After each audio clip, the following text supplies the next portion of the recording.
လက်ထဲကသပိတ်ကိုလူယူပြီးသူလောင်းထားတဲ့ကောင်းတဲ့ဆွန်းနေဆွန်းရင်းတွေကိုမြောင်းနဲ့သွန်ပြက်တယ်လောင်းတော်ဘဝကတထေးသားဖြစ်ခဲ့ဘူးတဲ့တထေးသားဖြစ်တော့သူ့မှာညီမတစ်ယောက်ဖြစ်တယ်မောင်နှမ2ယောက်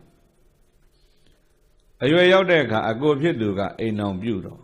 သူပြုလိုက်တော့သူ့ရဲ့ဇနီးနဲ့အိမ်မှာရှိတဲ့သူ့ညီမနဲ့မတည့်ဘူးတဲ့သမီးယောက်မှတကြဲကြဲရံဖြစ်ကြတပြည့်ကြဲရံဖြစ်ပြီးတော့နေကြတော့ရှင်မကတ္တဗရဲ့ညီမလေးကကြတော့စိတ်ပြက်လာတယ်အဲ့ဒီမှာဘာဖြစ်တော့မေးတရက်တော့ရှင်မကတ္တဗတို့မောင်နှမသူတို့ဇနီးမောင်နှံနေတဲ့အိမ်ပေါ့သူတို့မိသားစုအိမ်ကိုပိစိကဗုဒ္ဓတစ်ပါးဆွမ်းခံကြွဆွမ်းခံကြွပြီးတော့လာတဲ့အခါရှင်မကတ္တဗအလောင်းတော်ရဲ့ညီမလေးကတွေ့တော့ဟဲပိစိကဗုဒ္ဓကြီးကြွရှင်ဘုရားရတ်တော်မူပါဘုရားတိဋ္ဌထဗန္တိတိဋ္ဌထဗန္တိပေါ့ရတ်တော်မူပါအောင်ဘုရားဆိုတော့ပိစိကဗုဒ္ဓကြီးရခိုင်းတော့ရက်နေတယ်တပိတ်လေးခဏစွန့်ပါဘုရားဆိုတပိတ်လေးတောင်းပြီးတော့မိဖို့ကြောင့်နဲ့သွားကောင်းတဲ့စွန်းနေစွန်းရည်တွေထဲပြီးတော့မှပိစိကဗုဒ္ဓကြီးကိုကတ်တယ်ပိစိကဗုဒ္ဓကြီးကိုကတ်ပြီးတော့မှဒုတုတ်ထိုင်ပြီးတော့ထီချင်းကြီး5ပါးနဲ့ရှစ်ခိုးပြီးတော့အဲ့ဒီကလေးမှဆူတောင်းဘာဆူတောင်းလဲလို့မေးလဲတော့ဤကဲ့သို့မွန်မြတ်သောစွမ်းခဲပွဲဘောစဉ်ချိုခြင်းရတာဖျားဖျားကိုလှူဒန်းရတဲ့ကောင်းမှုကြောင့်နောင်ဖြစ်လျာဘဝတိုင်းမှာတပည့်တော်အကိုမရကဲ့သို့မိုက်မဲတဲ့မျိုးသမီးရိုင်းစိမ့်တဲ့မျိုးသမီးကြမ်းထမ်းတဲ့မျိုးသမီးဒီလိုမျိုးသမီးနဲ့တော့ဘဝတန်တရာဘယ်သောအခါမှမဆုံးမရစေနဲ့တဲ့ဒီစုကိုတောင်းသူအဲ့ဒီရှေ့ကိုမဲပြီးဆူတောင်းနေတဲ့ချိန်နောက်ကသူ့ကိုယ်ရဲ့အမျိုးသမီးကရအောင်မဲကြီးကျယ်လိုက်တာညီကငါနဲ့တောင်တန်တရာနဲ့ချီပြီးမတွေ့ရသေးနဲ့ဆူတောင်းညီငါကြောင့်ကောင်းကောင်းသိစေရမယ်ဆိုပြီးပိစိကဗုဒ္ဓရဲ့သပိတ်လက်ထဲကသပိတ်ကိုလူယူပြီးသူလောင်းထားတဲ့ကောင်းတဲ့ဆွန်းနေဆွန်းရင်းတွေကိုမြောင်းနဲ့သွန်ပြက်တယ်မမြောင်းတဲ့ကမကောင်းတဲ့ဘွဲပုတ်တွေခတ်ပြီးပိစိကဗုဒ္ဓကြီးပြန်ကတ်တယ်စေတနာနဲ့မောဟအကြောင်းကျိုးကောင်းဆိုမသိဘူးလှုပ်တဲ့နဲ့မလှုပ်တဲ့နဲ့နားမလဲဘူးထွေးလုံးရစ်ပတ်ဖြစ်ကုန်တာပြောတာကဲကြီးဘာတတ်နိုင်သေးလေတဲ့ညီလောင်းထားတဲ့ကောင်းတဲ့ဆွန်းတွေဆွန်းရည်တွေမရှိဘူးမြောင်းတဲ့ကဘွဲပုတ်တွေပိစိကဗုဒ္ဓသပိတ်ထဲရောက်သွားပြီဒီလိုမျိုးအဲ့ဒီမှာဟိုကလေးမကဟဲ့ညီအဲ့လိုမလုပ်နဲ့ညီမကျင်နဲ့ငါရိုက်ချင်ရိုက်နှက်ချင်နဲ့တတ်ချင်တတ်ပလိုက်ဘာဖြစ်လို့တော့မေးငါကဘာပါရမီမှမရှိဘူးအဲ့ဒီပိစိကဗုဒ္ဓက2သိန်းချေကဘာ3သိန်းကျင့်မှပိစိကဗုဒ္ဓဖြစ်တာ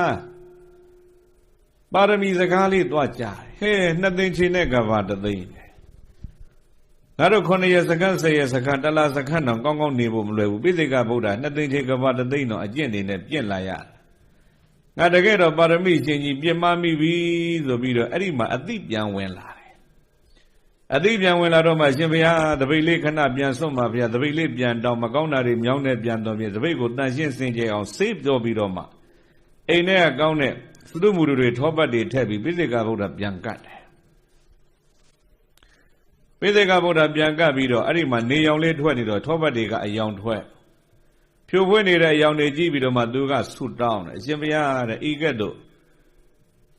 မုံမုံမြတ်မြတ်ထောပတ်တွေကိုလှူဒန်းရတဲ့ကောင်းမှုကြောင့်သတုမတုလှူဒန်းရတဲ့ကောင်းမှုကြောင့်ဖြစ်လျာဘဝတိုင်းမှာတပည့်တော်ခန္ဓာကိုယ်ရုပ်ဆင်းဟာရွှေရောင်လိုဝင်းပြီးတော့နေပါစေနောက်တကတပည့်တော်ရဲ့ရုပ်ကိုမြင်လိုက်ရရင်ဘယ်မျိုးသားတိုင်းကမှမကြည်ဘဲကိုမနေနိုင်အောင်လှပရသည်ဒီဆုတောင်းဟောစေတနာဘာနဲ့ပေါင်းပြန်ပြီအလောဘနဲ့ပေါင်းပြန်ပြီ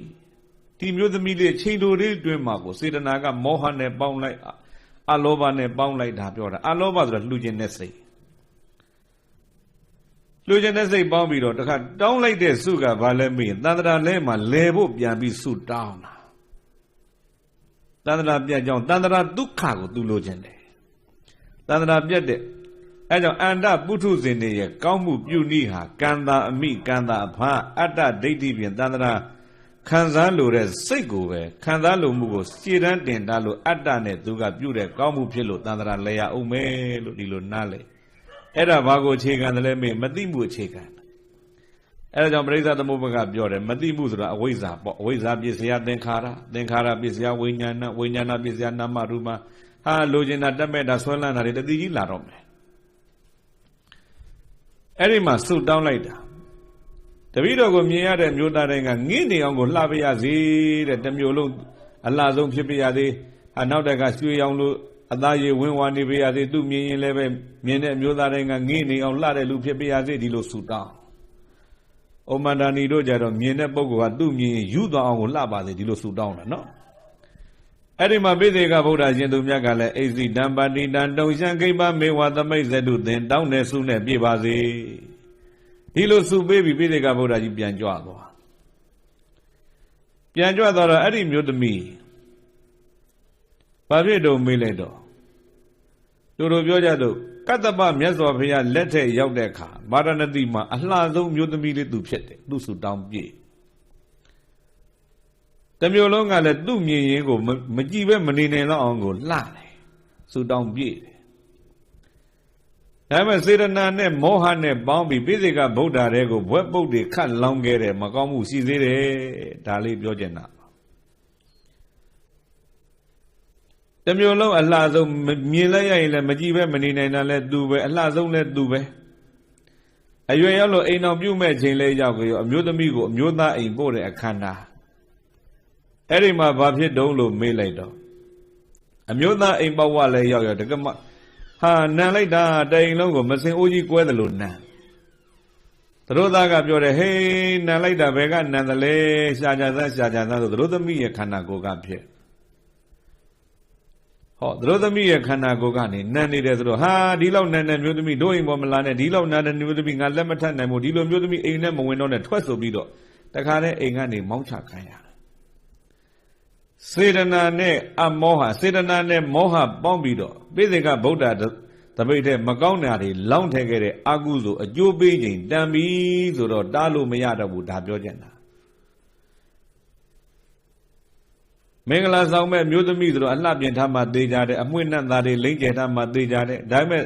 အဲ့ဒီပြုတ်ထားတဲ့ဒီဘဝမှာပြင်ထားတဲ့အလှတွေဟာအမွှေးနှံ့သားတွေဟာဟိုဘဝကပြုတ်ခဲ့တဲ့မကောင်းမှုကံကိုဖုံးကွယ်လို့မရဘူးဒါပြောချင်တာအဲကြောင့်အန္တပုထုဇဉ်တွေရဲ့ပြုတ်တဲ့ကောင်းမှုဟာဘာလဲလို့မေးရင်အတ္တဒိဋ္ဌိနဲ့တန္တရာချမ်းသာဒုက္ခကိုမျှော်မှန်းပြီးပြုတ်ကြတဲ့ကောင်းမှုဖြစ်ပါတယ်စေတနာနဲ့မကောင်းမှုနဲ့ပေါင်းပြီးတော့ပြုတ်ခဲ့တဲ့မကောင်းမှုဟာအကျိုးပေးခြင်းတန်ပြီဆိုရင်ရှောင်လွဲလို့မရဘူးလို့သူတော်ကောင်းတွေဒီလိုနားလည်ကြပါ